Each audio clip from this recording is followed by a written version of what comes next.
इसलिए एक एक बात आप समझ के चाहिए, क्योंकि हम लोगों ने इन लोगों को भौतिक रूप से पटक दिया है। इन लोगों को एक एक गांव में आंदोलन के रूप में पटकना है, और जब जरूरत होगा तो कोर्ट में भी इन लोगों को हम लोग पटक देंगे, क्योंकि ये सारे लोग जो हैं, कुर्मी महतो लोग जो हैं, ये झूठे रूप से ये लोग मन का तथ्य लगा के, ये लोग जो है कि झूठा नैरेटिव फैला के, ये लोग झूठ बोल बोल के हमारा सारा चीजों को कब्जा करना चाहता है।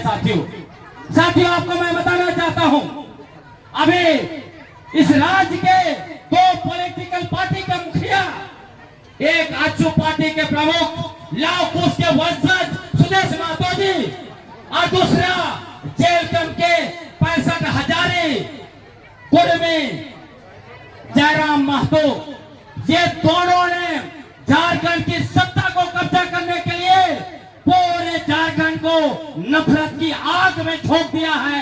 ऐसे लोगों को झारखंड माफ नहीं करेगा। ऐसे लोगों को आदिवासी समाज 2029 के चुनाव में एक भी वोट नहीं देना चाहिए। क्या बोलते हैं हम लोग? क्योंकि इन लोगों ने पूरा समाज में नफरत भरा है। साथियों मैं आपको बताना चाहता हूं, कैसे कैसे झूठ ये लोग कर रहे हैं। शुरू में ये लोग चिल्ला रहे थे, देखिए आदिवासी लोग कागज नहीं दिखाता है, आदिवासी लोग सिर्फ बोलता है। जैसे जैसे हम लोगों ने कागज दिखाया, आज इनका जितना बौद्धिक जमात, जितना बड़ा बड़ा नेता, जितना बड़ा बड़ा प्रवक्ता अभी टीवी के सामने नहीं आ रहा है, अभी हम लोगों से मुकाबला करने नहीं सक रहा है। हमारे सामने ये लोग घुटना देख दिया है। आपको मैं बताना चाहता हूं, ये लोग झारखंड का सबसे पुराना वासी, झारखंड का प्रथम बासिंदा और झारखंड का मालिक अपने आप को बनाने के लिए, मालिक घोषित करने के लिए झूठा झूठा नैरेटिव बनाया। क्या नैरेटिव बनाया? पहला इन लोगों ने कहा हम लोग राढ़ सभ्यता के लोग हैं। राढ़ सभ्यता झारखंड की सबसे पुरानी सभ्यता है। तब मैंने खोज किया राढ़ सभ्यता का, तब पता चला, इतिहास मिला, राढ़ सभ्यता 30 करोड़ पुराना था। राढ़ सभ्यता में रहने वाले लोग 2 लाख साल पुराने लोग थे। तब मैंने लोगों को पूछा, एक तरफ तुम बोलते हो हम 65,000 साल पहले यहाँ पर आए हैं अफ्रीका से चलकर, फिर 30 करोड़ पुराना सभ्यता तुम्हारा कैसे हुआ? ये लोग जो है कि इसको मुंह की खानी पड़ी। ये लोग बेशरम लोग हैं। आप सोचिए, 23 सितंबर को महामहिम राष्ट्रपति को बुलाया और उस मंच पर लिखा हुआ था राढ़ सभ्यता, राढ़ भूमि, राढ़ माटी। कितने बेशरम लोग हैं जो इनकी कोई सभ्यता नहीं रही है, इनका कोई इतिहास नहीं है, उसके बाद ही बोलता है कि ये हमारा सभ्यता है। दूसरा भ्रम उन्होंने फैलाया कि इनके पूर्वज अफ्रीका से 70,000 पहले यहाँ पर आए, 65,000 साल पहले यहाँ पहुंचे। वो कहते हैं अंडमान निकोबार में ओंगे आदिवासी है, उनके साथ आए। तब मैंने उनको कहा ओंगे आदिवासी वहां भी अभी वही स्थिति में है, उनकी अपनी भाषा है, जबकि सिर्फ 134 लोग बचे हुए हैं। वहां के अंडमान में जलवा आदिवासी की अपनी भाषा है, सेंट्रल की अपनी भाषा है, ग्रेटर अंडमान की अपनी भाषा है। आपकी भाषा कहां चली गई? जवाब दो। इनके पास कोई जवाब नहीं है। इनको मैंने दूसरा सवाल पूछा, आप बोलते हो 65,000 साल पहले यहाँ पर आए, आप कहते हैं कुर्मी का अर्थ है कोरना। भारत में कृषि का काम जो शुरू हुआ वो 10,000 साल के अंदर में हुआ। तो ये बताओ 55,000 साल तक आपके पुरखे क्या खा के जिंदा थे? क्या लोग पत्थर खाते थे? इनके पास कोई जवाब नहीं है। तीसरा सवाल मैंने इनसे पूछा, आप कहते हो 65,000 साल पहले आए, आपकी भाषा बताओ।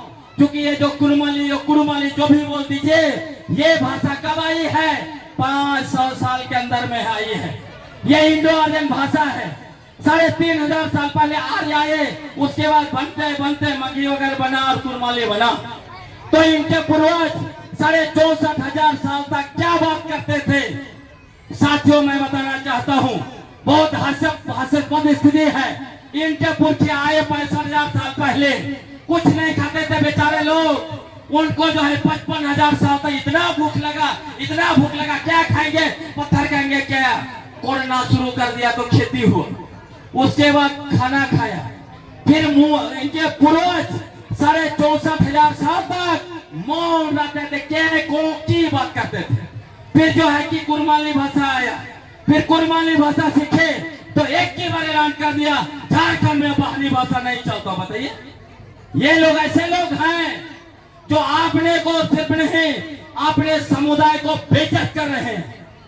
दूसरी बात ये कहते हैं झारखंड में हमारी सबसे ज्यादा जनसंख्या है, 24% है। हम लोग पूछना चाहते हैं, बता दो कुर्मी महतो के नेता जयराम महतो, बता दो सुदेश महतो जी, बता दो विद्युत चरण महतो जी और शैलेंद्र महतो जी, झूठा इतिहासकार। किस समय में भारत सरकार ने आपका जनगणना किया और बताया कि आप 24% है? आज कुशवाहा कह रहा है कि हमारा जो है कि 14% है। कुशवाहा भी महतो कहता है, ये भी महतो लिखते हैं, कोयरी भी महतो लिखते हैं, और भी तेली महतो लिखते हैं। ये लोग भरम फैला के अपना जनसंख्या 24% बता के ये झारखंड सरकार पर दबाव देना चाहते हैं साथियों। ये झूठे लोग हैं साथियों। ये हर एक नैरेटिव बनाया कि जनगणना में हम लोग जो है कुर्मी महतो 1872 से लेकर हम लोग जो है कि 1931 तक जनगणना में थे, और 1931 का जनगणना का कागज सोशल मीडिया में डाल रहे थे। मैंने जैसे ही निकाला, क्योंकि ये लोगों को इनके जो बुद्धिजीवी है इतना बेवकूफ है कि उसको पता ही नहीं है कि ये डिस्क्रिप्टिव जनगणना होता है और एक इंपीरियल डेटा होता है। इन्होंने डिस्क्रिप्टिव जनगणना देखा, इंपीरियल डेटा देखा ही नहीं। मैंने इंपीरियल डेटा निकाल के दिखा दिया कि इनको महाराष्ट्र के मराठा ग्रुप में डाला गया है। कणबी, कुणबी, कुर्मी और कुर्मी क्षत्रिय, इसी में उनको डाला गया है।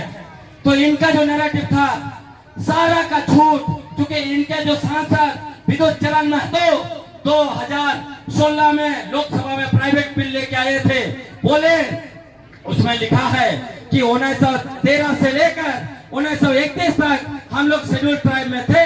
इतना झूठा इनके सांसद। बताइए, शेड्यूल ट्राइब शब्द ही आया 1948 में, और इनको जो है कि 1931 में ही शेड्यूल ट्राइब बना दिया गया था। उसी तरह और भी दूसरे इनके सांसद, आपका जमशेदपुर का जानते हैं, वो भी लोगों का अपना इतिहास बता के कितना झूठा इतिहास बताया और कहा सबसे पहले हम लोग अंग्रेज से लड़े। और आपको मैं बताना चाहता हूँ, उन्होंने अपना किताब में उन्होंने बताया है कि रघुनाथ महतो 5 नारा दिए थे 1770 में। तब मैंने उनको सवाल पूछा, भाई साहब आप बताइए कि जो रघुनाथ महतो ने 5 नारा दिया था ये किसने सुना था? क्योंकि कोई किताब में नहीं लिखा हुआ है, अंग्रेजों ने कहीं भी नहीं लिखा है। तो ऐसा लगता है रघुनाथ महतो एक दिन जब रात में जो है सुबह ये शैलेंद्र महतो के सपने में आए और उनको बताया कि उन्होंने 1770 में अंग्रेजों के खिलाफ लड़ाई लड़ा और ये नारा दिया था। ये एक कारण हो सकता है, या तो शैलेंद्र महतो जी का 5वां 6वां जन्म होगा। उस समय में जो रघुनाथ महतो के बाद नारा दिया, उसके बाद 4-5 बार मरे, जिंदा हुए, पूरा भी इतिहास लिख रहे हैं। तो इतना फर्जी इतिहासकार लोग हैं लोग। सच्चाई क्या है? ये कुर्मी महतो लोग कहां से आए हैं? आपको मैं बताना चाहता हूं साथियों। जब अंग्रेज कुछ जैसे रिचले जैसे एंथ्रोपोलॉजिस्ट ने लिखा कि ये लोग जो है ये द्रविडियन है, क्योंकि रिचले ने तो मुंडाओं को भी द्रविडियन बोल दिया। तो रिचले ने जब लिख दिया तो ये लोग उछलने लगे साथियों। इन्होंने कहा हम लोग नीच जाति नहीं हैं, हम लोग आदिवासी कोल कुकुर नहीं हैं, हम लोग जंगली अनपढ़ नहीं हैं, हम लोग तो सीना तान के चलने वाले, हम लोग क्षत्रिय हैं, हम लोगों को क्षत्रिय लिखो। उसके बाद आपको मैं बताना चाहता हूं 1923 से लेकर 1930 तक 7 साल इन लोगों ने आंदोलन किया। जिस तरह से लोग रेत का दहा छेका करते हैं, 7 साल आंदोलन किया। किस लिए? बोला कि हम लोगों को कोल कुकुर आदिवासी मत बोलो, हम लोग क्षत्रिय हैं। और उसी के बाद 1929 में ऑल इंडिया क्षत्रिय महासभा ने रेजोल्यूशन पास कर दिया और लिखा उसमें कि छोटानागपुर का कुर्मी और देश के सारे इलाका कुर्मी सभी लोग एक ही है, कोई अलग नहीं है। उसके बाद इन्होंने मांग किया 1931 में इनके लिए कुर्मी क्षत्रिय लिखा जाना चाहिए। इसलिए पहली बार सेंसस में 2 कॉलम डाला गया, देश के कुर्मियों के लिए एक और क्षत्रिय कुर्मी के लिए एक डाला गया है साथियों। और मैं बताना चाहता हूँ, ये बोलते हैं हम आदिवासियों के बहुत करीब हैं, हम कुर्मी से हमको कोई लेना देना नहीं। तो इन लोगों को सवाल पूछना चाहिए, जब हम लोगों को कुर्मी से कोई लेना देना नहीं, तो बिहार का, आप जो महाराष्ट्र का और कहाँ कहाँ का कुर्मी से आप बेटी माटी का रिश्ता कैसे कर रहे हो? और जो है कि आदिवासी को अपना कुआं में पानी तक लेने नहीं देते हो। यही तुम्हारा आदिवासी होने का जो है कि ये पैमाना है। साथियों, मैं आपको बताना चाहता हूं, मैं खत्म करूंगा जल्दी। ये लोग कहां से आए ये भी जान लीजिए, ताकि आपको बोलने के लिए इनको मुंह तोड़ जवाब दे सकते हैं। इनका जो है ऑल इंडिया कुर्मी क्षत्रिय महासभा का एक बहुत बड़ा कन्वेंशन हुआ, 17वां कन्वेंशन। उस कन्वेंशन में छोटानागपुर से गए थे लोग, कुर्मी लोग, उन्होंने अपना इतिहास वहां बताया, जिसको कुर्मवंश मतलब भारत के सभी कुर्मियों का इतिहास लिखा गया है। उस इतिहास के किताब में लिखा हुआ है, बताया गया है कि ये लोग 17वीं सदी में महाराष्ट्र के से इधर आए, मतलब पिछला 500 साल के अंदर में आए हैं। और बताते हैं हम 65,000 साल पहले आए। कितने झूठे लोग हैं, कितने बेईमान लोग हैं, कितने फरेबी लोग हैं, सिर्फ और सिर्फ सत्ता पर कब्जा करने के लिए ऐसा कर रहे हैं। तो ये लोग क्यों आए 500 साल के अंदर 17वीं सदी में? उन दिनों मुगल लोगों के साथ इनकी लड़ाई हुई, इनके ऊपर भारी अत्याचार हो रहा था, तब ये लोग भाग के आए। और उनको जानते हैं किसने शरण दिया? यहाँ आप संतान लोग हैं, आपके पूर्वजों ने उनको शरण दिया। इसलिए जो कहा जाता है महतो माझी भाई भाई, जिसके बारे में रिजले ने भी कहा, लिखा है कि ये जो माझी लोग जो है महतो का अपना भाई मानता है। देखिए सब लिंक हो रहा है। दूसरा